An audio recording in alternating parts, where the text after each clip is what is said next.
Good evening students. Today we will discuss about, आज हम लोग पढ़ेंगे हिंदी का पहला लेसन ध्वनि, जिसका नाम है ध्वनि। सूर्यकांत त्रिपाठी निराला द्वारा लिखा गया है। एक एक लिखी गई एक कविता है जिसमें कवि ने मानव को अपने जीवन में कभी निराश न होने की प्रेरणा दी है।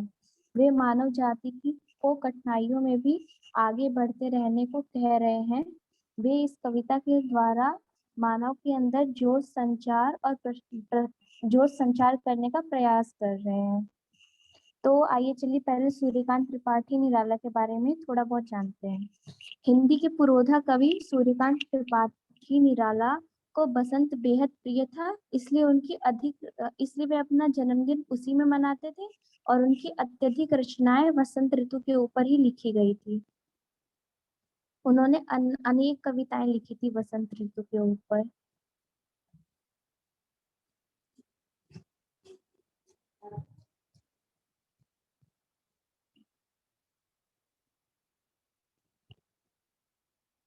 सूर्यकांत त्रिपाठी निराला हिंदी के छायावादी युग के कवि थे। छायावादी युग मतलब जो लेखक होते हैं वो जो कविताएं और रचनाएं अपनी लिखते हैं, वो एक तरह से छायावादी युग के रूप में आता है। तो वो छायावादी युग के चार स्तंभों में प्रमुख माने जाते थे। उनमें से तीन तो जयशंकर प्रसाद, सुमित्रा नंदन पंत और महादेवी वर्मा थे। इनके साथ सूर्यकांत त्रिपाठी निराला भी उन्हीं में से एक थे। और उन्होंने अनेक प्रकार की कहानियां भी लिखी हैं, उपन्यास भी लिखे हैं, निबंध भी लिखे हैं, लेकिन उन्हें सबसे ज्यादा ख्याति उनकी कविताओं के कारण हुई है, क्योंकि उनकी कविताएं प्रकृति के ऊपर आश्रित रहती थी और प्रकृति से ही जुड़ी हुई रहती थी, जिससे और ज्यादातर बसंत ऋतु के ऊपर रहती थी, जिससे लोगों को पढ़ना उनकी कविताएं अच्छा लगता था।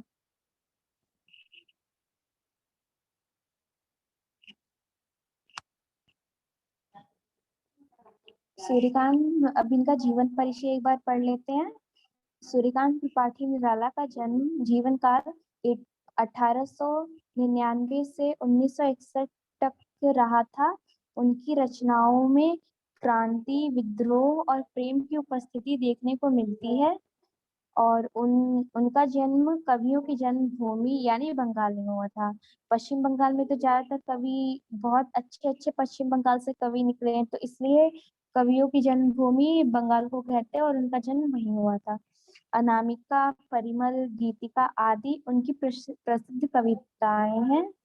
और निराला जी ने स्वामी परमहंस और विवेकानंद जैसे महान सेनानियों से प्रेरणा ली है और उनका भी स्वतंत्रता संघर्ष में योगदान रहा है।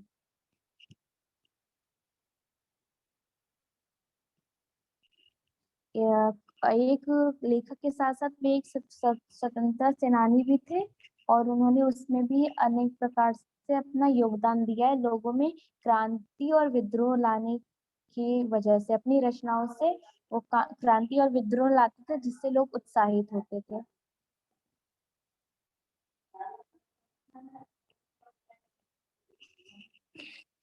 चलिए अब अपना पाठ पढ़ते हैं। अभी न होगा मेरा अंत, अभी अभी ही तो आया है वसंत। आया है मेरे मन में मृदुल वसंत, अभी न होगा मेरा अंत। तो इसमें कवि कहते हैं कि अभी जो वसंत आया है, जो उनके मन के अंदर जीवन जो नया संचार करते हुए वसंत रूपी नया मौसम आया है, उसका अंत अभी नहीं होगा। जैसे वसंत ऋतु में चारों ओर हरियाली छाई हुई रहती है, और उसी प्रकार कवि अच्छे अपने कर्मों के माध्यम से ख्याति फैलाना चाह रहे हैं और कह रहे हैं कि अब वो अपनी प्रसिद्धि फैलाएंगे ताकि फिर इसका अंत कभी ना हो।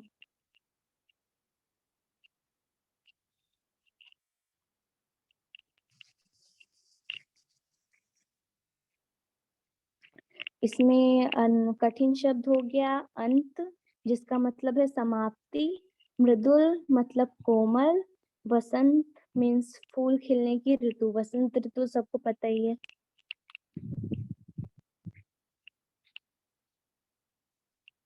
हरे हरे ये पात, डालियां कलियां कोमल गात, मैं ही अपना स्वप्न मृदुल कर फेरूंगा निंद्रित कलियों पर, जगह एक प्रत्युष मनोहर। तो इस पैराग्राफ में कवि कहते हैं कि जो जैसे कि वसंत ऋतु में चारों ओर हरियाली छा जाती है, सारे पेड़ पौधे दोबारा हरे भरे हो जाते हैं, तो उसी प्रकार वो कवि भी कहते हैं कि जो हरे हरे हो गए थे पात, पात मीन्स पत्ते और डालियां और कलियां, ये सब खिल के प्रसन्न लग रही थी ये सारी की सारी। तो फिर उसमें कवि कहते हैं कि मैं अपना स्वप्न इसमें मृदुल कर, जो उनकी मतलब जो उनके मत, उनकी जो सपनों भरी मतलब उनकी जो आकांक्षा है, उनकी जो मनोलाशा है, अभिलाषा है, वो उसे वो उसे कलियों के ऊपर फेर कर उन्हें नई सुबह दिखाना चाहते हैं। जैसे कि जैसे मीन्स कलियों से उनका तात्पर्य है कि जो लोग निराशा से भर गए हैं, जी मतलब जिन्होंने आस छोड़ दी है जीतने की, या फिर बाकी कोई उनके पास जिनके ऊपर विपत्ति है, जो दुख में डूबे हैं, उनके ऊपर मृदुल रूपी प्रेम रूपी हाथ से उनको स्पर्श करके उनका जीवन उत्साह से भर देंगे, और वो उनको एक नए जीवन की ओर प्रेरित करेंगे। इसमें न्यू वर्ड्स हैं। पात मीन्स पत्ता, गात मतलब शरीर, स्वप्न मतलब सपना, मृदुलकर मतलब हाथ, और कलियों मतलब थोड़ी खिली हुई कलियां, मतलब जो उनकी जो छोटी छोटी कलियां होती हैं जो पूरी तरह से नहीं खिली होती है। प्रत्यूष मतलब सवेरा, और मनोहर मतलब सुंदर।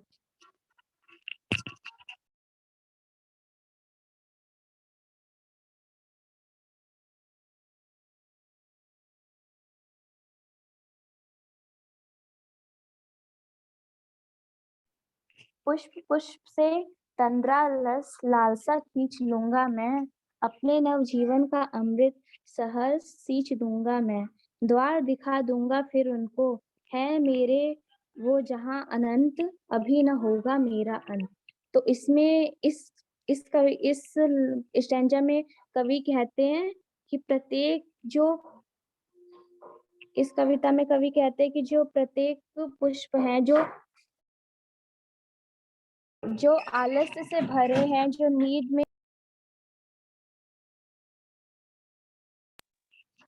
जो आलस्य की नींद से भरे हुए हैं, और जिनके अंदर उनके अंदर एक नए जीवन की लालसा को संचारित कर देंगे, वो अपने नव जीवन के अमृत से उनको सींच देंगे, जैसे पेड़ पौधों को सींचते हैं, उनको अच्छे से रखते हैं, उनका ध्यान से देखभाल उनकी की जाती है।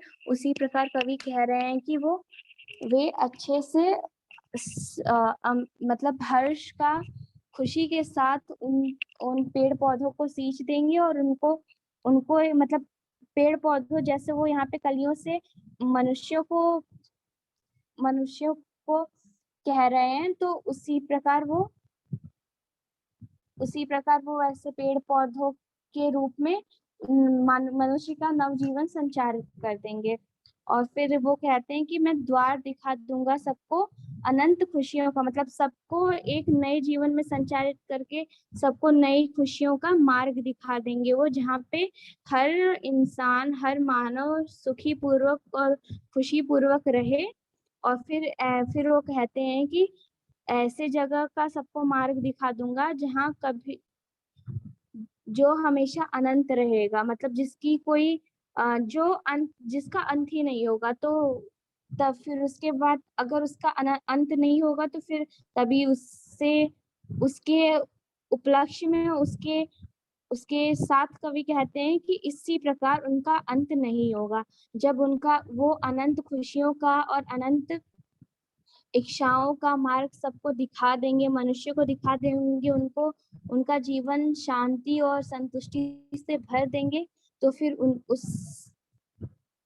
तो फिर उनका जो नवजीवन वसंत एक तरह से पेड़ पौधों में नवजीवन ही तो लेके आता है, पतझड़ के बाद आता है वो, तो पूरे पेड़ पौधों को दोबारा से नवजीवन प्रदान करता है, उनको उनको दोबारा बड़े होने का मतलब उनको दोबारा फलने फूलने का उनके अंदर एक सानिध्य उन्हें फिर से प्राप्त होता है, अपने आप को बेहतर बनाने का। तो इसी प्रकार कवि भी कहते हैं कि वे इस वसंत रूपी मौसम से वो इन मनुष्यों के जीवन को दोबारा संचारित कर देंगे और फिर उनके नवजीवन का प्रारंभ कर देंगे। फिर इस वजह से उनका वसंत का भी अंत नहीं होगा। इसमें कठिन शब्द है। पुष्प, पुष्प माने फूल फूल। तंद्रालस मीन्स नींद से अलसाया हुआ। अलसाया माने आलस, मतलब नींद से आलस आता है तो वैसे ही अलसाया हुआ। लालसा मीन्स लालच। नव मीन्स नए। अमृत मीन्स सुधा मीन्स अमृत मीन्स तो पता है। सहर्ष मीन्स खुशी के साथ। सींच मीन्स सिंचाई। द्वार मीन्स दरवाजा। अनंत मीन्स जिसका कभी अंत ना हो, और अंत मीन्स खत्म।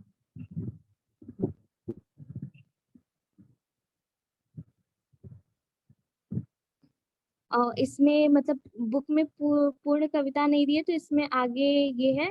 मेरे जीवन का यह है प्रथम चरण, इसमें कहाँ मृत्यु है जीवन ही जीवन। अभी पड़ा है आगे सारा यौवन।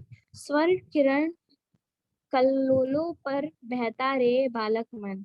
मेरे ही अविकसित राग से विकसित होगा बंधु दिगंत, अभी ना होगा मेरा अंत।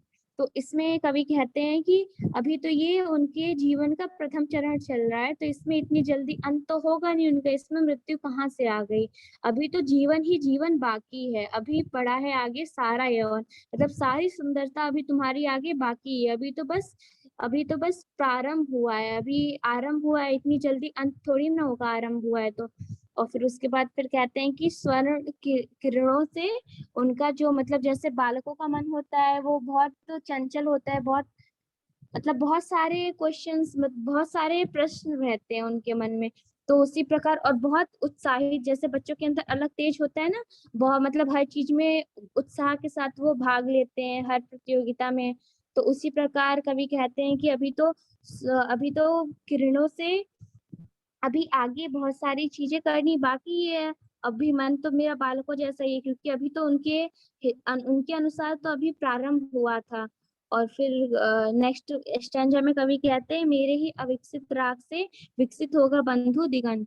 तो कहते हैं कि मेरा जो ये अविकसित राग है, मतलब जो अभी विकास नहीं हुआ है, क्योंकि उनके अनुसार ये उनका प्रारंभ था, तो अभी इतनी जल्दी स्टार्टिंग में थोड़ी ना विकास हो जाएगा। तो वो कहते हैं कि अभी अविकसित राग से ही विकसित होगा पूरे मानव कल्याण, पूरा मतलब पूरे मानव जन का विकास होगा और उनका कल्याण होगा। इसलिए उनके अनुसार अभी उसका अंत नहीं होगा। मतलब जो क्रांति और जो प्रेम भाव वो लाना चाह रहे हैं, मतलब वो इस कविता के माध्यम से पूरे मानव जन में प्रेम को विकसित करना चाह रहे हैं, उनको शांति का संदेश देना चाह रहे हैं। तो वो बस यही चाह रहे हैं कि उन मतलब जो भी कार्य वो कर रहे हैं, जो भी उनकी आकांक्षा है, जिसके जिसके लिए वो मेहनत कर रहे हैं, वो पूर्ण हो और उसका कभी अंत ना हो, वो हमेशा चलती रहे।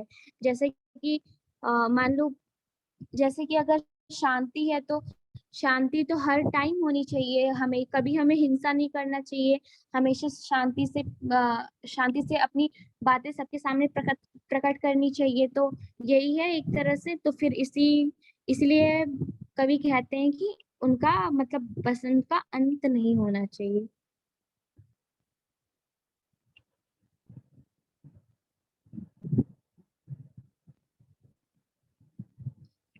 अब इसका एक तरह से मतलब समरी एक तरह से इसका है, तो पढ़ती हूँ मैं। ध्वनि कविता में कवि सूर्यकांत त्रिपाठी निराला जी ने प्रकृति का बहुत सुंदर और अद्भुत वर्णन किया है। प्रकृति की मदद से मानव की भावनाओं को दर्शाया है। ध्वनि कविता में कवि निराला है अभी उनकी वसंत रूपी यौवन की शुरुआत हुई है, अभी उनका अंत नहीं होने वाला है।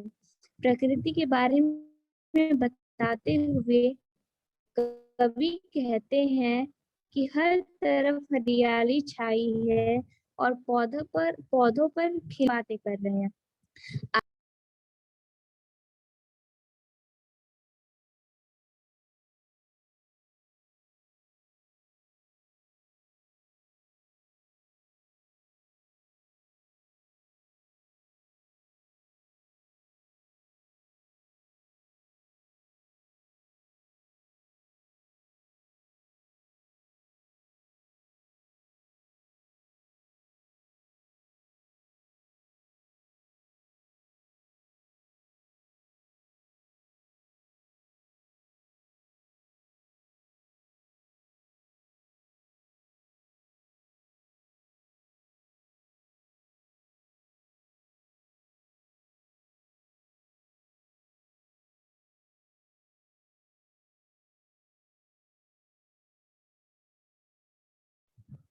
तो इस कविता में कवि कहते हैं, मतलब इसका सार है कि ध्वनि कविता में कवि सूर्यकांत त्रिपाठी निराला जी ने प्रकृति का बहुत ही सुंदर और अद्भुत वर्णन किया है। इस कविता में उन्होंने प्रकृति की मदद से मानव के मन की भावनाओं को दर्शाया है। ध्वनि कविता में कवि निराला जी कह रहे हैं कि अभी तो उनके वसंत रूपी यौवन की शुरुआत हुई है, उनका अभी अंत नहीं होने वाला है। प्रकृति के बारे में बताते हुए कवि कहते हैं कि हर तरफ हरियाली छाई है और पौधों पर खिली कलियां अभी तक सोई हुई हैं। कलियों के इशारे से वो यहाँ दुखी और परेशान लोगों की बात कर रहे हैं। आगे ध्वनि कविता में कवि निराला जी कहते हैं कि वो सूरज को आसमान में ले आएंगे और इन सोई हुई परेशान लोगों के जिंदगी को खुशियों और सुखों से भर देना चाहते हैं। इसके लिए वे अपनी खुशी और सुखों का दान करने हेतु भी तैयार हैं। कवि चाहते हैं कि दुनिया का हर इंसान सुखी रहे, इसलिए ध्वनि कविता में वे कहते हैं कि जब तक वो हर और इंसान की दुख और पीड़ा दूर नहीं कर देंगे, तब तक उनका अंत नहीं होगा।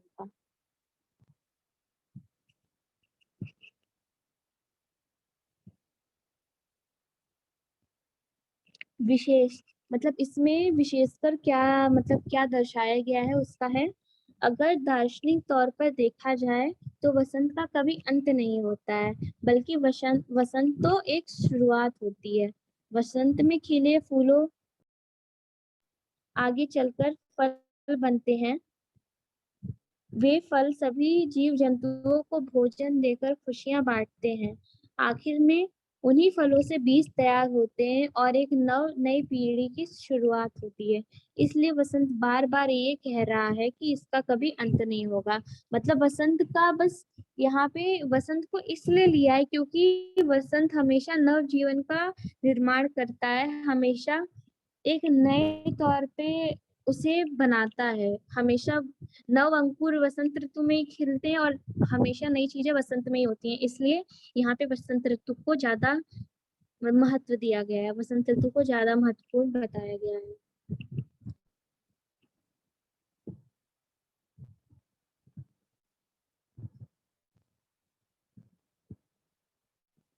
अब इसके प्रश्न उत्तर है, तो ये आप लोग कर लेना और फिर उस पे वेबसाइट पे डाल देना।